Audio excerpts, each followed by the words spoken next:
जय हिंद फ्रेंड्स। मैं हूं सुबनीश कुमार। पिछली क्लास में हमने जाना था इंडियन ज्योग्राफी की जो क्लास फर्स्ट थी उसमें जाना था भारत की स्थिति एवं विस्तार। लेकिन जो आज की हमारी क्लास है वो है इंडियन ज्योग्राफी की सेकेंड क्लास, जिसमें हम जानेंगे कर्क रेखा यानी कि टॉपिक ऑफ कैंसर के बारे में, है ना। तो बने रहिएगा हमारे साथ और स्टार्ट करते हैं क्लास। तो सबसे पहले आप हेडिंग डाल लें कर्क रेखा, है ना। तो कर्क रेखा डालने के बाद हम एक भारत का मैप बना लेते हैं जिस पर हम कर्क रेखा के बारे में समझेंगे, है ना। तो सबसे पहले इस तरह से मैप बना लें आप। मैप बनाना सभी को आना चाहिए, जो जिसे नहीं आता है वो बनाने का प्रयास करे या सीखे, क्योंकि मैप बिना मैप के काम नहीं चलेगा। जियोग्राफी एक सब्जेक्ट ही ऐसा है जिसमें मैप की बहुत अधिक ही भूमिका होती है ना। तो मैप जरूरी नहीं कि पहली बार में ही अच्छा बन जाए, जैसा बने उल्टा सीधा या और कैसा भी, लेकिन आना चाहिए। बस बात ये है ना। आप रफ कॉपी पर प्रयास या प्रैक्टिस करें और बनाने का अभ्यास करें, जिससे आप यानी कि जो मैप बनाना बहुत ही आसान हो जाएगा। तो इस तरह से एक मैप बना लें, कैसा ही बने, जरूरी नहीं पहली बार में ही अच्छा बन जाए। इस तरह से एक मैप सभी को आना चाहिए पहली बात तो ये बन गया हमारा इंडियन मैप, है ना। ठीक, ज़्यादा अच्छा नहीं लेकिन फिर भी ठीक ठाक बना है ना। तो ये इस पर हम जानेंगे कर्क रेखा के बारे में। तो सबसे पहले एक लाइन लिखिए, जो कर्क रेखा है वो भारत के मध्य से होकर के गुजरती है। कहाँ से होकर के? मध्य से होकर के। किस तरह से? कर्क रेखा इस तरह से होकर के गुजरती है ना। तो क्या एक लाइन लिख, क्या लाइन लिखे कि जो कर्क रेखा है वो भारत के मध्य से होकर के गुजरती है।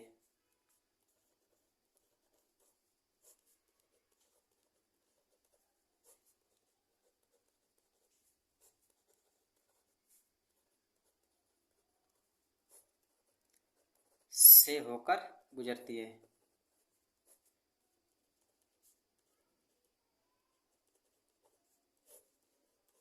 मध्य से होकर के गुजरती है, हमने जान लिया है ना। और जो सेकंड लाइन होगी वो क्या होगी हमारी? वो कर्क रेखा भारत के कितने प्रदेशों से होकर के गुजरती है, ये भी जानना बहुत जरूरी है। तो क्या लिखें? लिखें आप कि कर्क रेखा भारत के कुल 8 प्रदेशों से होकर के गुजरती है। कर्क रेखा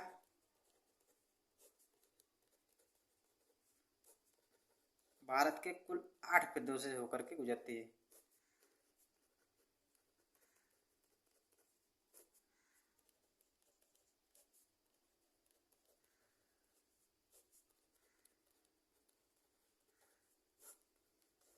गुजरती है ना। वो आज 8 प्रदेश कौन कौन से हैं, सबसे पहले हम उनके बारे में थोड़ा सा जान लेते हैं, है ना। क्योंकि जो 8 प्रदेश हैं उन्हें भी तो जानना बहुत जरूरी है। तो जो पहला है वो है गुजरात। कौन सा है? गुजरात।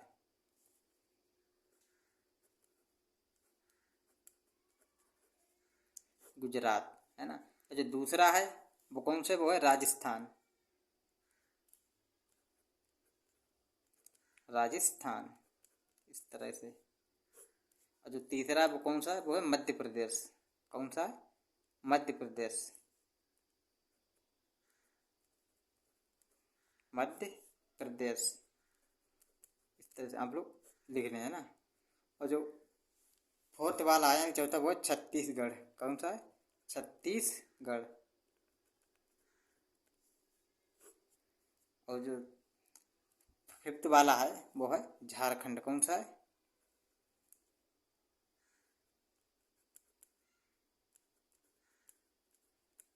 इस तरह से आप लिख रहे हैं, है ना। और जो सिक्स वाला है वो है कौन सा है? कलकत्ता यानी कि पश्चिम बंगाल। पश्चिम बंगाल। और जो सिक्स वाला यानी कि सेवेंथ वाला वो है त्रिपुरा।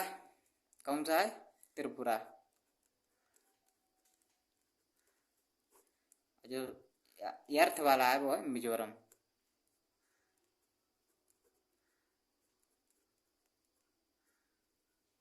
तो ये लिख रहे हैं। अब हम इनकी कैपिटल के बारे में भी जान लेते हैं ना कि इनकी कैपिटल क्या क्या है। तो लिखें, गुजरात की जो कैपिटल है यानी कि राजधानी वो है गांधीनगर।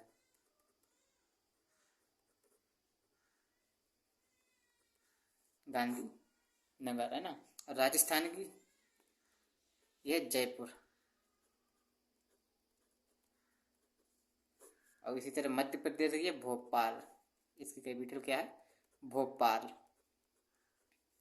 और छत्तीसगढ़ की अगर बात करें तो इसकी कैपिटल है रायपुर। कैपिटल को याद रखना बहुत जरूरी है ना, रायपुर। और झारखंड है, उसकी राजधानी क्या है, यानी कैपिटल वो है रांची, रांची, है ना। और पश्चिम बंगाल की बात करें तो इसकी है कलकत्ता या कलकत्ता, कलकत्ता, है ना।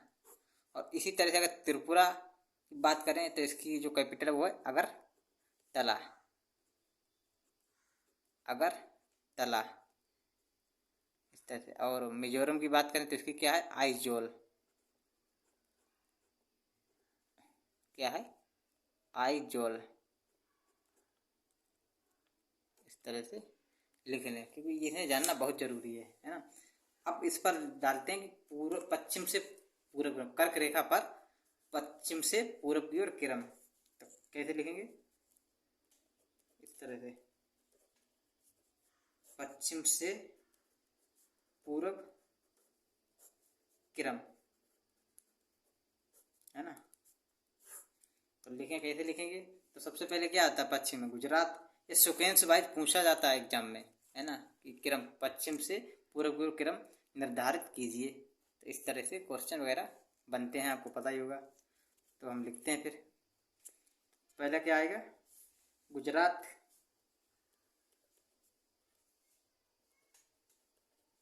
गुजरात, जिसकी कैपिटल क्या है? कैपिटल भी साथ साथ में लिखते चलें, गांधीनगर, गांधीनगर, है ना। और इसी तरह से जो दूसरा हमारा क्या है वो है राजस्थान,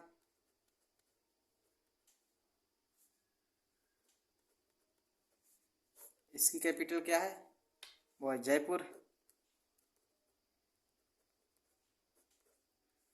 और जो थर्ड वाला है वो क्या है हमारा? मध्य प्रदेश। इस तरह से कैपिटल की बात करें तो इनकी इस प्रदेश की राजधानी वो है भोपाल। और इसके बाद क्या आता है? छत्तीसगढ़,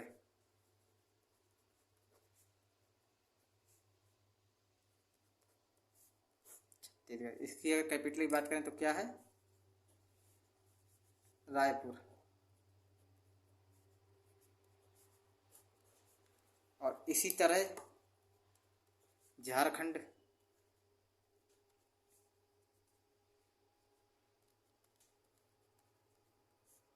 अगर झारखंड की कैपिटल के बारे में बात करें तो इसकी क्या है? रांची। ये कैपिटल सभी को पता होना चाहिए क्योंकि ये पूछी जाती हैं, है ना। और इसके बाद क्या आता है झारखंड के बाद? पश्चिम बंगाल।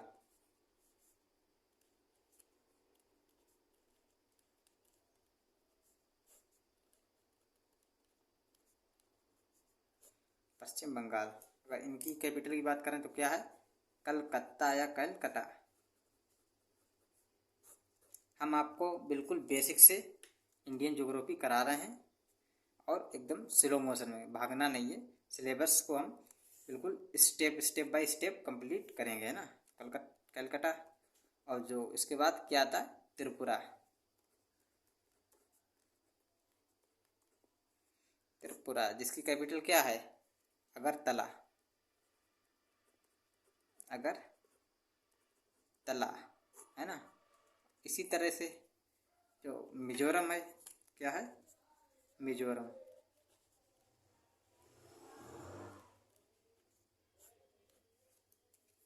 इसकी जो कैपिटल है वो क्या है? आइजोल,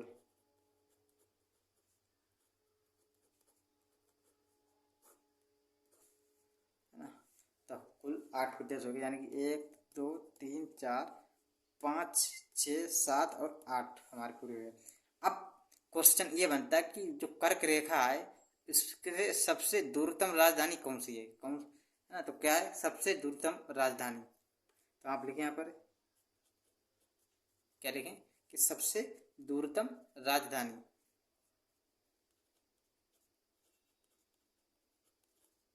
कर्क रेखा के सबसे दूरतम राजधानी।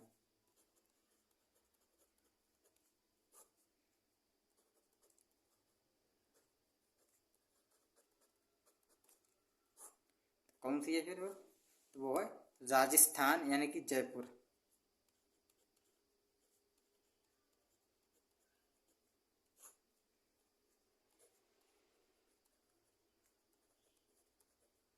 इस तरह से लिखना बहुत जरूरी है ना, अंडरलाइन भी करते चले, है ना। अगर सबसे दूरतम की राजधानी मान लो राजस्थान जयपुर है, तो निकटतम राजधानी कौन सी है? तो कर्क रेखा के सबसे निकटतम राजधानी, कर्क रेखा के सबसे निकटतम राजधानी, है ना, तो कौन सी है?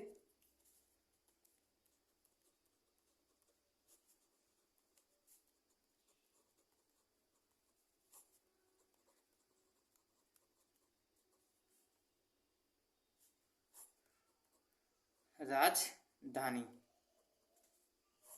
कौन सी है? तो वो है झारखंड,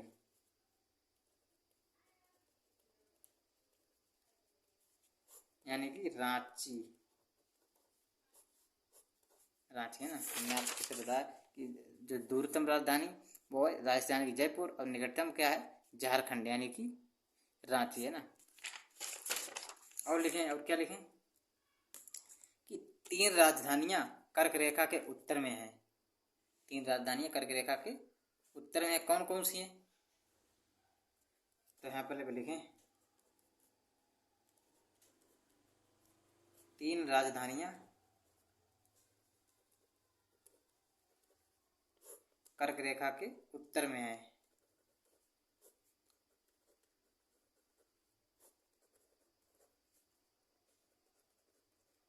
उत्तर में है, कौन कौन सी हैं वो भी लिखें।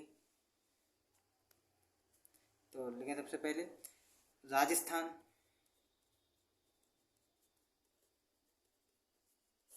इसकी राजधानी कौन सी है? जयपुर। तीन राजधानियां उत्तर में, कर्क रेखा के उत्तर में, और यानी कि राजस्थान होगी, जो दूसरी वो त्रिपुरा और तीसरी मिजोरम, है ना। ये कर्क रेखा के उत्तर में, इन्हें याद रखना बहुत जरूरी है, लिखना भी बहुत जरूरी है। तीसरी क्या है? त्रिपुरा। इसकी कैपिटल क्या है? अगरतला। और तीसरी तीसरी की बात करें तो वो मिजोरम। इसकी कैपिटल क्या है? आइजोल। इस तरह से, है ना। और लिखें कि बाकी सभी राजधानियां कहाँ? कर्क रेखा के दक्षिण में।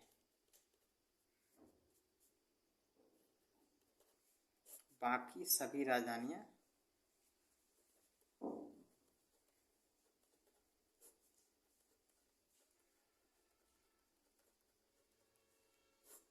कर्क रेखा के दक्षिण में है।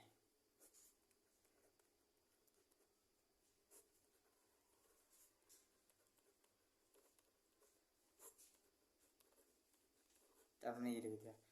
अब क्वेश्चन ये बनता है कि जो कर्क रेखा की सर्वाधिक लंबाई किस प्रदेश में है ना। तो आप लिखें, क्या लिखें? कर्क रेखा की सर्वाधिक लंबाई,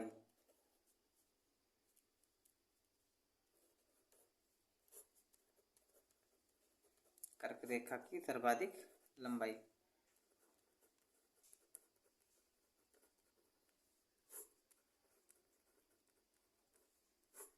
क्या कहाँ है? कर्क रेखा की सर्वाधिक लंबाई अगर हम मैप पे देखें तो यहाँ पर एक प्रदेश है मध्य प्रदेश, जिसमें कर्क रेखा की सर्वाधिक लंबाई है ना। तो हम क्या लिखेंगे यहाँ पर? कर्क रेखा की सर्वाधिक लंबाई मध्य प्रदेश में है। मध्य प्रदेश, है ना, यानी कि भोपाल। भोपाल, तो हम आज इनके बारे में जान चुके हैं, वो भी बहुत ही विस्तार से। तो हमने ये भी जान लिया कि निकटतम राजधानी और दूरतम राजधानी कौन कौन सी है ना।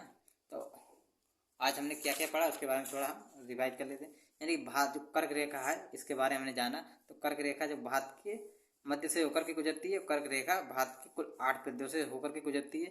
पश्चिम से पूर्व अगर क्रम देखें तो वो है गुजरात, राजस्थान, मध्य प्रदेश, छत्तीसगढ़, झारखंड, पश्चिम बंगाल, त्रिपुरा, मिजोरम, ये है हो गया।